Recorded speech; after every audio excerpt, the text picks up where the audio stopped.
जय हिंद दोस्तों, welcome to my vision classes. MP GK series में आपका स्वागत है। आज जीके सीरीज़ का 20वां पार्ट है जो कि आपको डेली सुबह 8 बजे अवेलेबल करवा दी जाती है। एमपी जीके सीरीज़ आपके सभी एग्जामों के लिए मोस्ट यूजफुल होगी, याद रखिए, है ना। एमपी जीके का रामबाण एक प्रकार से है ये पूरी वीडियो, आपको बहुत ज़्यादा इससे फ़ायदा मिलने वाला है। अब देखते हैं, ये जो वीडियो है वो स्पेशली एमपी पुलिस वालों को स्पेशल टारगेट लेकर बनाई गई है और उसके जो प्रीवियस ईयर के क्वेश्चन हैं उसको इंक्लूड करके, सारे क्वेश्चनों को इंक्लूड करके विथ एक्स्ट्रा कॉन्सेप्ट क्या चीज़ें पूछी जा सकती है वो सब भी इसमें डाटा हमने पूरा फिल किया है, ताकि आपके जो अभी वाला एग्ज़ाम है रिसेंटली वाला, इसमें ये पूरी सीरीज़ काम आए। चलिए आज की वीडियो को चंद लाइनों से स्टार्ट करते हैं। उड़ान तो भरना है चाहे जितना गिरना पड़े। उड़ान तो भरना है चाहे जितना गिरना पड़े, सपनों को पूरा करना है चाहे खुद से क्यों ना लड़ना पड़े। तो याद रखिए कि अगर आपको उड़ान भरना है तो आपको काफ़ी चीज़ों से लड़ना होगा, अपनी काफ़ी कमजोरियों से आपको लड़ना होगा, अपनी काफ़ी थॉट्स को आपसे लड़ना होगा। आप कितना बार भी आपका मन ये कहे कि सोना है, ये है, वो है, थक गया हूँ, पढ़ाई, ठीक है, आपका मन मानना चाहिए कि भाई पढ़ाई सबसे ज़रूरी है। तो आपको कितना भी थकान महसूस हो, कुछ भी हो, पढ़ाई आपका एक टारगेट होना चाहिए कि कम समय में अगर आपको इतना अच्छा करना है तो आपको काफ़ी चीज़ों से आपको लड़ना होगा। अपनी नींदों से आपको लड़ना होगा, अभी अपने शौक़ों से आपको लड़ना होगा, काफ़ी चीज़ों से आपको अभी कॉम्प्रोमाइज़ करना होगा, ठीक है। जो एन्जॉयमेंट है, नींद है, इन सभी को अभी थोड़ा बहुत त्याग करके आपको पढ़ाई करनी होगी सिंसियरली, और एक शेड्यूल बेस बनाना होगा कि जो भी सिलेबस मेरा है, जो भी मैंने पेपर भरा है, उस चीज़ों के लिए प्रैक्टिस सेट लगाना होगा, सारी चीज़ें आपको करना होगा, तब भी आपको बहुत ज़्यादा इंप्रूवमेंट देखने को मिलेगा और जल्द से जल्द आपकी जॉब लगेगी। चलिए तो अब स्टार्ट करते हैं फर्स्ट क्वेश्चन से। देखिए, मध्य प्रदेश का राज्य क्रीड़ा क्या है? तो क्रीड़ा मीन्स क्या होता है? गेम। तो मध्य प्रदेश का जो स्टेट गेम है या स्टेट गेम है ना, राजकीय खेल जो है वो मलखंभ है। क्या याद रखना है? मध्य प्रदेश का राजकीय खेल मलखंभ है। पहले तो हम आपको कल वाली वीडियो का थोड़ा सा एरर बता दें, हमने शायद एकलव्य आपको पढ़ा रहे थे, तो एकलव्य जो है ना वो एकलव्य जो पुरस्कार है, खेल से संबंधित पुरस्कार है, 19 वर्ष से कम वाले बच्चों को दिया जाता है, जूनियर खिलाड़ियों को दिया जाता है। तो हमने एकलव्य की जगह पर आपको विश्वामित्र के बारे में बता दिया था, ठीक है। तो ये गलत है, विश्वामित्र दिया जाता है कोच को, ठीक है, विश्वामित्र दिया जाता है कोच को। हमने एकलव्य वाले में विश्वामित्र की बात बता दी थी, एकलव्य को कोच बोल दिया था, ठीक है। तो वो कोच को नहीं, वो अंडर 19 वालों को दिया जाता है। लेकिन हाँ, इसके पहले जितनी सारी वीडियो हमने आपको प्रोवाइड करे हैं सभी में एक एक चीज़ें आपको क्लियर करा दी, तो शायद डाउट भी नहीं होगा, आप देख करके समझ करके पढ़ लिए होगे, अच्छी तरह से जान गए होंगे ना, खुद भी समझ में आ गया होगा कि सर यहाँ पे बाय मिस्टेक गलत बोल दिए हैं। चलिए अब यहाँ पर ध्यान दीजिए, मध्य प्रदेश के राज्य क्रीड़ा खेल क्या है? तो मलखंभ है, ठीक है, मलखंभ। जो 1 by 1 सीरीज देख रहा है, आप देखिएगा एमपी का एक समय आएगा जब आपको ना जो पेपर में आने वाले क्वेश्चन उसके 60 से 70% तो केवल वीडियो से बन जाएगा, ठीक है। लेकिन अगर आप पूरा अच्छी तरह से और थोड़ा सा पढ़ लेते तो इंप्रूवमेंट देखिएगा, एक भी क्वेश्चन शायद गलत ना हो आपका। मध्य प्रदेश का राज्य क्रीड़ा खेल क्या है? तो मलखंभ है, ठीक है। अब मलखंभ के बारे में कुछ रोचक बातें बता दें या कुछ इंपॉर्टेंट बातें बता दें जो आपके पेपर में आएगी। देखिए, मध्य प्रदेश में 5 क्षेत्र में, मध्य प्रदेश में खेल के क्षेत्र में 5 पुरस्कार दिया जाता है, खेल क्षेत्र में 5 पुरस्कार दिया जाता है। उस पांचों के नाम हमने आपको पहले लिखवा दिया है, जिसमें से प्रभात जोशी अवार्ड आपको नया दिया जा रहा है, ठीक है। प्रभात जोशी अवार्ड नया दिया जा रहा है, ये किसके लिए दिया जा रहा है? मलखंभ खेल के लिए। इस प्रभात जोशी अवार्ड जो है वो स्पेशली केवल मलखंभ खेल के लिए जा रहा है। इसमें 1 लाख रुपए की राशि आपको प्रदान की जाती है। प्रभात जोशी अवार्ड मलखंभ खेल के लिए 1 लाख रुपए की राशि प्रदान की जाती है, याद रखिएगा, इंपॉर्टेंट फैक्ट है। और क्या इंपॉर्टेंट फैक्ट है वो बता दें। हालांकि हम जितना 1 by 1 जो देख रहा है वो काफ़ी चीज़ें अभी अच्छी तरह से स्टोर क्या होगा, लिखा होगा, रिवीजन करते रहा। डेली जो संडे आपको मिलता है उसमें रिवीजन क्या करें, जो भी 7 दिन का है। चलिए, और इसके बारे में क्या क्या फैक्ट और क्या पूछा जा सकता है। राजकीय खेल जिस प्रकार से मलखंभ है उसी प्रकार से पूछा जा सकता है कि मध्य प्रदेश का राजकीय नाट्य क्या है या नाटक क्या है? तो याद रखिए, नाट्य जो है वो है माच, नाटक जो है वो माच है, ठीक है। उसके बाद क्या हो जाएगा, पूछा जाएगा पुष्प क्या है? राजकीय पुष्प, तो याद रखिए सफ़ेद लिली, ठीक है। व्हाइट लिली, सफ़ेद लिली हमारे इधर का राजकीय पुष्प है, ठीक है। पुष्प पूछ लेगा तो सफ़ेद लिली हो जाएगा। इसके बाद मछली भी पूछ लेता है कई बार, तो मछली है महाशीर, ठीक है, महाशीर, ठीक है। तो महाशीर मछली है, तो ये भी याद रखना है आपको कि महाशीर मछली, पुष्प, सफ़ेद लिली, नाटक, माछ। इसके बाद पूछ लेता है कई बार, ठीक है, नाटक हो गया। अब पशु अगर पूछ ले, पशु तो हमने बता दिया, अरे ये तो खेल रहे ना, मलखंभ में क्या हो जाएगा, गेम हो जाएगा। उसके बाद क्या हो जाएगा, पशु, ठीक है। राजकीय पशु भी आपसे पूछा जाता है कि पशु क्या है? ये पशु पक्षी जो वृक्ष, ये सब तो हमने बता दिया। अब देखिए, ये पशु पक्षी वृक्ष जो है, पशु हो गया, पक्षी हो गया और वृक्ष हो गया। पशु पक्षी वृक्ष को, इन सबको क्या किया गया था? 25वीं, जब मध्य प्रदेश की 25वीं वर्षगांठ थी, 1 नवंबर 1981 को मध्य प्रदेश की 25वीं वर्षगांठ थी। 25वीं वर्षगांठ का मतलब होता है सिल्वर जुबली नहीं बोलते सिल्वर ज्वेलरी तो रजत है ना, रजत बनाया गया था मध्य प्रदेश का। तो उसमें पशु बारहसिंगा को घोषित किया गया था कि हमारे मध्य प्रदेश का राजकीय पशु क्या होगा, बारहसिंगा। पेपर में पूछा जाता है कौन सा बारहसिंगा, ब्रैडरी प्रजाति का बारहसिंगा। पक्षी क्या है, दूधराज, जिसका बहुत सारा नाम हैगा, ठीक है, दूधराज, साहे बुलबुल, पैराडाई फ्लाई कैचर साइंटिफिक नाम, ठीक है, और भी बहुत सारे अन्य नाम हैं, आपको याद रखना है। वृक्ष का नाम क्या हो जाएगा, बरगद हो जाएगा। जो हमारे बोलेगा कि राजकीय वृक्ष कौन सा है, तो बरगद, ठीक है, जिसको वट वृक्ष के नाम से भी जाना जाता है। ये सब इंपॉर्टेंट फैक्ट है जो आपको अच्छी तरह से याद रखना है। तो कुछ फैक्ट हम आपको प्रोवाइड करा देते हैं जो आपके पेपर में काम आएंगे। चलिए अब इस क्वेश्चन को देखिए कि श्री महाकालेश्वर मंदिर शहर दक्षिण पश्चिम भाग में स्थित है। तो कहाँ पर स्थित है, उज्जैन में स्थित है। अच्छी तरह से याद रखिए उज्जैन के बारे में मुख्य बातें, काफ़ी बातें हमने आपको पहले ही प्रोवाइड करा दी है, कभी अभी फिर से प्रोवाइड कर दें। महाकालेश्वर मंदिर, तो याद रखिए कि हमारे मध्य प्रदेश में, पूरे भारत देश में 12 ज्योतिर्लिंग है। पूरे भारत देश में 12 ज्योतिर्लिंग है, जिसमें से 2 ज्योतिर्लिंग तो केवल मध्य प्रदेश में है, ठीक है। पूरे भारत देश में 12 ज्योतिर्लिंग है, जिसमें से 2 ज्योतिर्लिंग मध्य प्रदेश में है, जिसमें से एक महाकालेश्वर में आता है और एक ओमकारेश्वर में आता है। तो दोनों अच्छी तरह से याद रखिए, ये भी इंपॉर्टेंट फैक्ट है। और क्या इंपॉर्टेंट फैक्ट है वो बता दीजिए। तो याद रखिए कि क्या क्या चीज़ें हैं वो इंपॉर्टेंट फैक्ट रहेगा। तो यहाँ पर समझा देते हैं। उज्जैन में और जो फेमस चीज़ें हैं, आपको सभी को मालूम है कि मध्य प्रदेश में भी कुंभ, मतलब मध्य प्रदेश कितना एक बहुत सौभाग्यशाली देश है। बस मध्य प्रदेश की जो सरकार है वो लोगों को रोजगार दे दे तो शायद बहुत खुशी से हर एक व्यक्ति रह ले, ठीक है, अगर अच्छी तरह से सारी चीज़ें सिस्टमेटिक करवा दे तो। देखिए मध्य प्रदेश में कुंभ लगता है, ठीक है, मध्य प्रदेश में कुंभ मेला लगता है। मतलब पूरे भारत देश में 4 ही जगह तो कुंभ मेला लगता है। तो मध्य प्रदेश में कहाँ कुंभ मेला लगता है, तो आपको याद रखना उज्जैन। उज्जैन किस नदी के किनारे बसा है, तो शिप्रा नदी के किनारे। मेला किस में लगेगा, शिप्रा नदी में लगेगा। तो उज्जैन के शिप्रा नदी में मध्य प्रदेश का कुंभ लगता है। ये प्रत्येक 12 वर्ष के अंतराल में लगता है। कुंभ मेला प्रत्येक 12 वर्ष के अंतराल में लगता है, ये आपको अच्छी तरह से याद है। अभी रिसेंटली कब लगा था कुंभ मेला, 2016 में। रिसेंटली कुंभ मेला कब लगा था, 2016 में। अब 12 वर्ष, मतलब 12 वर्ष कब हो जाएगा, 2028, ठीक है, 2028, 12 वर्ष के बाद लगेगा। तो 2028 में फिर हमारे इधर पे कुंभ मेला लगेगा। तो ये सभी चीजें आपको इंपॉर्टेंट फैक्ट है, याद रखिएगा। चलिए अब इसको देखिए क्या पूछा है, मध्य प्रदेश के प्रथम मुख्यमंत्री कौन है। तो पंडित रविशंकर शुक्ल को मध्य प्रदेश का प्रथम मुख्यमंत्री माना जाता बोल रहे हैं हम, है ही, ठीक है। मध्य प्रदेश के प्रथम मुख्यमंत्री पंडित रविशंकर शुक्ल जी हैं, ठीक है। मध्य प्रदेश में अब तक कितने हो चुके हैं मुख्यमंत्री, कितने आ चुके हैं, तो याद रखिए मध्य प्रदेश में अब तक कुल 23 मुख्यमंत्री हैं। लेकिन नहीं, व्यक्तिगत रूप से 23 नहीं, मतलब ऐसे तो 23 बन गए अगर 2-2 बार इन्हीं को काउंट कर लिया जाए, कि पहले भी शिवराज को काउंट कर लिया जाए। कि कई व्यक्ति ऐसे हैं जो 2-2 बार बने हैं, तो अगर उनको काउंट कर लिया जाए तो ऐसे हो जाएगा, कितने हो जाएंगे टोटल, 23 भी नहीं। मतलब जब शिवराज बने थे तब तो वो 23वें थे, जब वो बने थे तब वो 23वें नंबर थे, ठीक है। 23, 24, 25 और 23 के बाद फिर शिवराज बने, ठीक है। 23, 24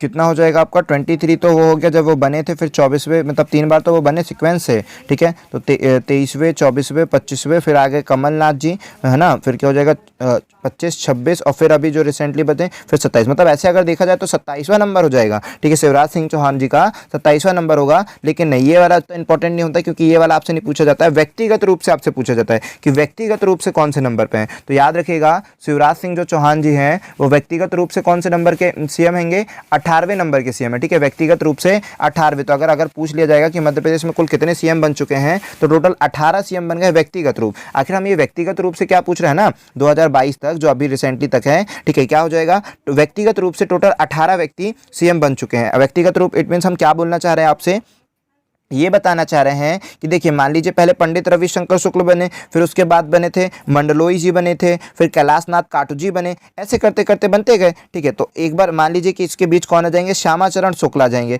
ठीक है। श्यामाचरण शुक्ल एक बार यहाँ पर आ गए, फिर कुछ वर्ष बाद कोई और आ जाएंगे, फिर उसके बाद फिर श्यामाचरण शुक्ल आ गए। तो ये वाले श्यामाचरण शुक्ल, ये वाले श्यामाचरण शुक्ल, मतलब दोनों के दोनों तो सेम व्यक्ति हैं, लेकिन यहाँ पर बने, यहाँ पर बने, इन दोनों को अपन किस में काउंट कर रहे हैं, एक ही नंबर पर काउंट कर रहे हैं, ठीक है। तो जिस प्रकार से शिवराज सिंह चौहान अगर एक बार सीएम बन गए, भले वो दोबारा बने, भले वो तिबारा बने, फिर उसके बाद कमलनाथ जी बने, ठीक है, इसके बाद कमलनाथ जी फिर सीएम बन गए शिवराज जी। तो यहाँ पर 1, 2, 3, 4 काउंट करना चाहिए, लेकिन नहीं, इनको अगर व्यक्तिगत रूप से काउंट किया जाएगा तो 18वें नंबर, मतलब व्यक्तिगत रूप से कौन से नंबर पे हैं, तो 18 सीएम है, ठीक है। 18वें सीएम है, ठीक है। व्यक्तिगत रूप से अगर बात की जाए तो 18वें नंबर के नहीं, शिवराज सिंह चौहान 17वें नंबर के, शिवराज सिंह चौहान व्यक्तिगत रूप से 17वें नंबर के कौन कहलाएंगे, अभी टोटल व्यक्तिगत रूप से 18 सीएम बन चुके हैं, क्योंकि कमलनाथ जी को भी काउंट कर लिया जाए तो व्यक्तिगत रूप से मध्य प्रदेश के 18 सीएम हैं, जिसमें से शिवराज जी का नाम कौन सा है, कौन सा आ जाएगा आपका 17वें नंबर का रैंक। ठीक है, चलिए, क्योंकि वो सीक्वेंस से बनते गए थे। अगर कुल का बात करेगा तो फिर आपको पूरा काउंट करके बताना है कि मतलब अगर 3 बार बने हैं तो 3 बार उन्हीं को काउंट करना पड़ेगा, अगर एक व्यक्ति 3 बार बना है तो 3 को काउंट करना पड़ेगा, लेकिन वो नहीं पूछता है, व्यक्तिगत रूप से ही ज़्यादा पूछता है। तो व्यक्तिगत रूप से 18 सीएम बन चुके हैं और व्यक्तिगत रूप से अपने शिवराज जी का रैंक कौन सा है, तो 17वां है। ठीक है, चलिए, तो इतना याद रखिएगा। अब आते हैं किस पे, मध्य प्रदेश के पहले मुख्यमंत्री तो हो गया, चलिए इतना हो गया, चलते हैं आगे क्वेश्चन पे। अब देखिए क्या बोला है, WWF ने मध्य प्रदेश में प्रोजेक्ट टाइगर इस वर्ष से शुरुआत की थी, तो 1973 में। ठीक है, 1973 में मध्य प्रदेश में टाइगर प्रोजेक्ट की शुरुआत हुई थी। ठीक है, और सबसे पहले टाइगर प्रोजेक्ट में किसको शामिल कर लिया गया था, कान्हा नेशनल पार्क को। ठीक है, मध्य प्रदेश में सबसे पहले टाइगर प्रोजेक्ट में किसको शामिल कर लिया था, कान्हा नेशनल पार्क को सबसे पहले टाइगर प्रोजेक्ट में शामिल कर लिया गया है मध्य प्रदेश में। शुरुआत 1973 में हुई थी, ये याद रखिएगा। इसके बाद और क्या इंपॉर्टेंट फैक्ट है वो बता देते हैं हम आपको कुछ।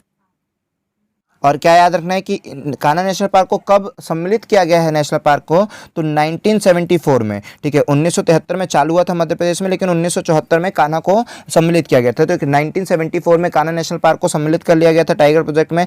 अब तक मध्य प्रदेश से कितने नेशनल पार्क हैं जो टाइगर प्रोजेक्ट में सम्मिलित है, तो याद रखिए कि मध्य प्रदेश से कितने नेशनल पार्क है जो टाइगर प्रोजेक्ट में सम्मिलित हैं, तो 6 नेशनल पार्क टाइगर प्रोजेक्ट में सम्मिलित है। और अगर सेंचुरी मीन्स अभ्यारण्य बोलेगा तो एकमात्र अभ्यारण्य राला कौन सा रहेगा, रातापानी अभ्यारण्य। ठीक है, रातापानी अभ्यारण्य। ठीक है, रातापानी सेंचुरी जो है वो नेशनल पार्क में सम्मिलित है। और कान्हा नेशनल पार्क मतलब टोटल 6 नेशनल पार्क और एक अभ्यारण्य। ठीक है, टोटल 7 प्लेस नेशनल पार्क में सम्मिलित है। सारी चीज़ें आपको क्लियर होनी चाहिए। ठीक है, नेशनल पार्क से भी रिलेटेड की सेंचुरी एक यहाँ है पूरे, ये सारी चीज़ें मोस्ट इंपॉर्टेंट है। ठीक है, सबसे पहला national park Kanha national park है, और उसके बाद क्या रहेगा, सबसे पहला जो सम्मिलित हुआ है नेशनल पार्क वो भी कान्हा नेशनल पार्क ही है। लेकिन हाँ, एक और एक्सेप्शनल केस है कान्हा नेशनल पार्क, मतलब उसके बारे में कि अभी रिसेंटली अगर पूछा जाएगा कि कौन सा नेशनल पार्क यूनेस्को में सम्मिलित हुआ है, तो सतपुड़ा नेशनल पार्क ये आने के बहुत ज़्यादा चांसेस थे, इसलिए हम फिर से आपको बता दे रहे हैं कि सतपुड़ा नेशनल पार्क को यूनेस्को में सम्मिलित किया गया है। ठीक है, एकमात्र मध्य प्रदेश का नेशनल पार्क है जिसको यूनेस्को में सम्मिलित किया गया है। बांध जो चंबल नदी पर बनाया गया है, जो मध्य प्रदेश व राजस्थान की सीमा है, तो वो किस नदी, कहाँ पर है, तो याद रखिए गांधी सागर डैम है। ठीक है, गांधी सागर डैम है जो चंबल नदी पर बनाया गया, मध्य प्रदेश और राजस्थान की सीमा को साझा करता है। चलिए, कुछ क्वेश्चंस और जो इनमें इंक्लूड नहीं है पीडीएफ में, एक दो क्वेश्चन और आए हुए थे।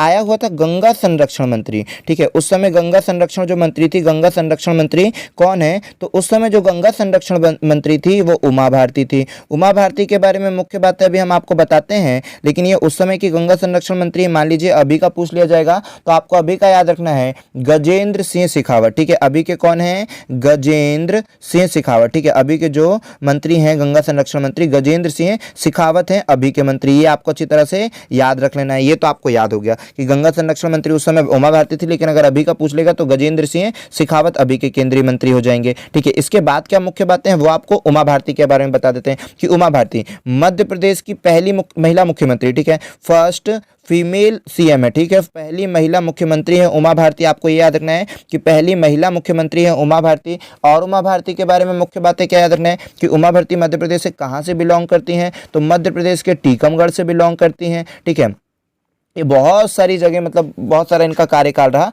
तो इसलिए उतना ज़्यादा इंपॉर्टेंट नहीं है। व्यक्तिगत रूप से इनका कौन सा नंबर का सीएम थी, तो व्यक्तिगत रूप से ये 15वें नंबर की सीएम थी। आपको याद रखना, मेनली व्यक्तिगत रूप से ही आपको याद रखना। ठीक है, तो व्यक्तिगत रूप से कौन से नंबर की उमा भारती सीएम बनी थी, 15वें नंबर की सीएम बनी थी। ठीक है, ये भी आपको क्लियर हो गया। और क्या चीज़ें याद रखना है, और टोटल अभी व्यक्तिगत रूप से कितने सीएम बन चुके हैं, 18 सीएम बन चुके हैं। ठीक है, तो ये याद रखना है। ठीक है, तो इतना इनफ इंपॉर्टेंट क्वेश्चन है कि मध्य प्रदेश की पहली महिला मुख्यमंत्री थी, 15वें नंबर की व्यक्तिगत रूप से। कहां से जन्म है इनका, टीकमगढ़ स्थान पर इनका जन्म है। कैबिनेट मिनिस्टर भी रह चुकी हैं। एक और क्वेश्चन जो पेपर में आया हुआ था जो पीडीएफ में कवर नहीं है, ठीक है, वो है मध्य प्रदेश सरकार द्वारा। ठीक है, मध्य प्रदेश सरकार के द्वारा एक दिया जाता है पंडित, ठीक है, पंडित उद्धवदास, ठीक है, उद्धवदास, ठीक है, पंडित उद्धवदास मेहता, पंडित उद्धवदास मेहता विद्या शास्त्री, ठीक है, विद्या शास्त्री आयुर्वेद सेवा सम्मान। ठीक है, आयुर्वेद सेवा सम्मान, ये सारी चीज़ें दी जाती है, सेवा सम्मान। सम्मान। ठीक है, पंडित उद्धव दास मेहता, ठीक है, पंडित उद्धव दास मेहता विद्या शास्त्री आयुर्वेद सेवा सम्मान, ये दिया गया था। तो 2017 का पूछा गया था रिसेंटली, अभी हम देख रहे थे तो अभी शायद किसी को दिया नहीं गया, इसलिए कुछ शो नहीं कर रहा था। अभी का 2021-22 का देख रहे थे, कुछ शो नहीं किया। ठीक है, लेकिन उस समय आया था, तो याद रखिएगा। हमको केवल अभी इंपॉर्टेंट, इससे क्या फैक्ट याद रखे सर, 2017 में दिया गया था, तो हमारे लिए इंपॉर्टेंट है क्या? नहीं, उतना ज़्यादा नहीं है, लेकिन हाँ ये इंपॉर्टेंट है कि पंडित उद्धव दास मेहता विद्या शास्त्री आयुर्वेद सेवा सम्मान किसके द्वारा दिया जाता है? तो मध्य प्रदेश सरकार के आयुष्मान विभाग द्वारा, आयुष विभाग, ठीक है, आयुष विभाग किसके लिए? औषधि के लिए है ना, आयुर्वेद के लिए, तो आयुष विभाग द्वारा दिया जाता है। तो ये जरूरी याद बात है आपको, आपके काम की बात यह है कि ये जो अवार्ड है मध्य प्रदेश के आयुष विभाग के द्वारा दिया जाता है। ठीक है, आयुष विभाग के द्वारा दिया जाता है। 2017 का अवार्ड किसको दिया गया था? इसके तौर पर 1 लाख रुपए की राशि प्रदान की जाती है। 2017 का जो आया था क्वेश्चन, उसमें किसको दिया गया था? पंडित खुशीलाल शर्मा आयुर्वेद कॉलेज भोपाल को दिया था। पंडित खुशीलाल शर्मा आयुर्वेद कॉलेज, खुशीलाल शर्मा आयुर्वेद कॉलेज भोपाल को दिया गया था आयुष विभाग की तरफ से वो वाला अवार्ड। आई होप अब आपको वो बात क्लियर हो गई होगी और अच्छे से बनेगा। अब देखिए नेक्स्ट क्वेश्चन क्या है, चित्रकूट रामायण काल से ही एक लोकप्रिय है, इस जिले को में स्थित है। तो ये जो चित्रकूट है वो किस जिले में स्थित है? जनरली इसको ना अलग अलग, मतलब ये बॉर्डर साझा करता है। अगर एमपी की बात की जाएगी तो सतना में, ठीक है, सतना में करता है, मतलब बॉर्डर पे आ जाता है, एमपी यूपी के बॉर्डर में रहता है चित्रकूट। ठीक है, तो सतना में, ठीक है, चित्रकूट रामायण कला का एक लोकप्रिय संग्रह इसे किस जिले में वो किया गया है? तो सतना में किया गया है। अब चलिए चित्रकूट के बारे में हम आपको कुछ मुख्य बातें बता दें जो हमारे पेपर में काम आएगी, उसके बारे में हम आपको कुछ मुख्य बातें बता दें जो चित्रकूट के लिए इंपॉर्टेंट लाइन और इंपॉर्टेंट उसका कॉन्सेप्ट का तैयार करेगी। ठीक है, तो उसके बारे में कुछ मुख्य बातें आपको बता देते हैं। देखिए चित्रकूट तो सतना जिले में स्थित है, यह सभी को पता है। चित्रकूट में और क्या मुख्य बातें हैं? तुलसीदास जो है राम और सीता के लिए जो कहानी लिखे हैं, ठीक है, तुलसीदास जी ने, ठीक है, तुलसीदास जी ने यहीं पर बैठकर कहानी लिखी है। आज हम चित्रकूट के बारे में सारा मैटर ही आपको क्लियर करवा देते हैं कि क्या क्या यहाँ की बातें पूछा जा सकता है, जो ऋषि मुनियों और हिस्ट्री से रिलेटेड चीज़ें हैं। ठीक है, तो तुलसीदास जी भी यहीं से माने जाते हैं कि तुलसीदास जी ने जो रामायण की रचना करी थी, तो यहाँ पर भी यहीं पर उन्होंने करी थी। ठीक है, काफ़ी चीज़ें यहाँ से उन्होंने की थी, उनके लिए कहानियों के लिए जाना जाता है तुलसीदास की। फिर यहाँ पर क्या है, यहाँ पर बहुत सारी धार्मिक स्थल है। ठीक है, धार्मिक स्थल है तो वो तो आपको पता ही है। फिर ऐसा माना जाता है कि यहाँ पर क्या है, ब्रह्मा, ठीक है, ऐसा क्या माना जाता है कि यहाँ पर ब्रह्मा विष्णु महेश, आप सभी ने सुना होगा कि ब्रह्मा विष्णु महेश जो है, ठीक है, यहीं पर अपने बाल अवतार लिए थे। ब्रह्मा विष्णु महेश ने ही चित्रकूट पर बाल अवतार लिए थे। ठीक है, यहीं पर लिए थे। और फिर क्या है, यहीं पर वनवास के समय राम यहीं महर्षि अति अनसुईया के अतिथि बने थे। यहीं पर क्या हुआ था, वनवास के समय राम जी महर्षि अत्रि व सती अनुसुईया के अतिथि भी बने थे। अब यहाँ का और क्या फेमस प्लेस है वो बता देते हैं। तो यहाँ पर फेमस प्लेस है कामदगिरी। ठीक है, पूछेगा कामदगिरी कहाँ पर है, तो भाई चित्रकूट पर रहेगा। ठीक है, कामदगिरी अनुसुईया आश्रम। ठीक है, कामदगिरी अनुसुईया आश्रम कहाँ पर है? कामदगिरी अनुसुईया आश्रम तो याद रखेंगे कि सतना में, चित्रकूट पर ही है। भरतकूट यहाँ का फेमस है, भरतकूट यहाँ पर फेमस है। हनुमान धारा यहाँ की फेमस है, हनुमान धारा यहाँ की फेमस है। ठीक है, और याद रखें कि 2005 में इसे पवित्र नदी,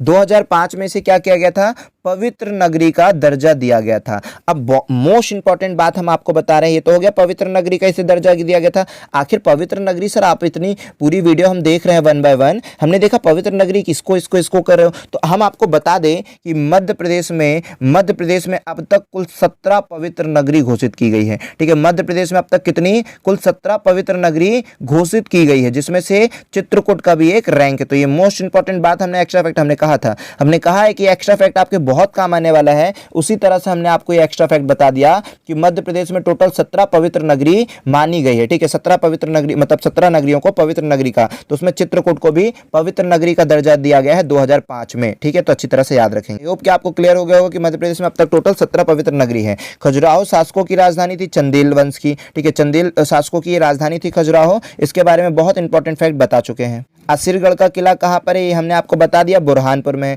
जो असीरगढ़ का किला है वो कहाँ पर है, बुरहानपुर में है, तो आपको याद रखना है। और इसी तरह से ना असीरगढ़ का किला, तो कुछ किले जो पूछे जाते हैं वो बता दें हम आपको। एक पूछा जाता है अजयगढ़ का किला, तो अजयगढ़ का किला कहाँ जाएगा, पन्ना में। चंदेरी का किला चंदेरी में, धार का किला धार में जाएगा, मंदसौर का किला मंदसौर में। तो इस तरह से पूछा जाता है। तो मेन अजयगढ़ का किला, क्योंकि अजयगढ़ का बाकी सबके किलों के नाम तो आपको समझ में आ गए, लेकिन जो अजयगढ़ का किला है ना, इसके बारे में बता दें कि अजयगढ़ को पन्ना याद रखना, क्योंकि तो देखो नाम पर है अजय, ठीक है। तो अजयगढ़ कहाँ पर है, पन्ना में है, ठीक है। तो इस तरह से अच्छी तरह से याद है। और असीरगढ़ बुरहानपुर, ठीक है, असीरगढ़ बुरहानपुर। ये सारे फैक्ट आपको अच्छी तरह से रिमेंबर होनी चाहिए। गिरियों की तो हमने आपको शानदार शॉर्ट ट्रिक बताई है। सारी गिरियां, मध्य प्रदेश की जितनी भी गिरियां, सब आपको विद इन सेकेंडों में याद हो जाएगा। हमने उसके लिए स्पेशली ट्रिक बनाई है, डिस्क्रिप्शन में जरूर होगा, जरूर जाकर देखें। तो ये जो सोनगिरी, गुम्बद गिरी और फिर हिंगलाज गिरी, ऐसी बहुत सारी गिरियां रहेंगी जो मध्य प्रदेश में फेमस है और पेपर में आपसे पूछी जाती है, उसकी ट्रिक बनाया है, वो जाकर देख लेना। तो ये जैन मंदिरों से संबंधित, ठीक है, जैन मंदिरों से संबंधित है, ठीक है, जैन धर्म से संबंधित है जितनी भी गिरियां हैं। तो ये सभी मोस्ट इंपॉर्टेंट पेपर के लिए चीजें थी, वो सभी हमने प्रोवाइड करा दिया। जो क्वेश्चन हमने इंक्लूड नहीं किए थे वो भी हमने आपको बता दिए, सारी चीजें, ठीक है। आई होप कि आपको ये वीडियो पसंद आई होगी। अगर वीडियो पसंद आती है तो अपने दोस्तों तक जरूर शेयर करें, ठीक है। याद रखें, है ना, शेयरिंग आपका काम है, केवल लर्निंग एंड शेयरिंग, बस आपका दो ही काम है, ठीक है। बहुत अच्छा पढ़े और बहुत ज्यादा शेयर करें। देखिए, जो अगर आप चैनल पर नए हैं तो चैनल को जरूर सब्सक्राइब करें, और अगर आपको पीडीएफ चाहिए तो आप हमारे टेलीग्राम चैनल पर ज्वाइन हो जाइए, आपको वहां से इनकी पूरी पीडीएफ मिल जाएगी, ठीक है, ताकि रिवीजन के काम आएगा। और याद रखें कि शेयर जरूर करें, ठीक है। आपको शेयर करना भाई आपका एक ही काम है, अच्छी तरह से पढ़ाई करें और खूब सारा शेयर करें। चले, जय हिंद दोस्तों, मिलते हैं नेक्स्ट वीडियो पर अच्छे क्वेश्चनों के साथ।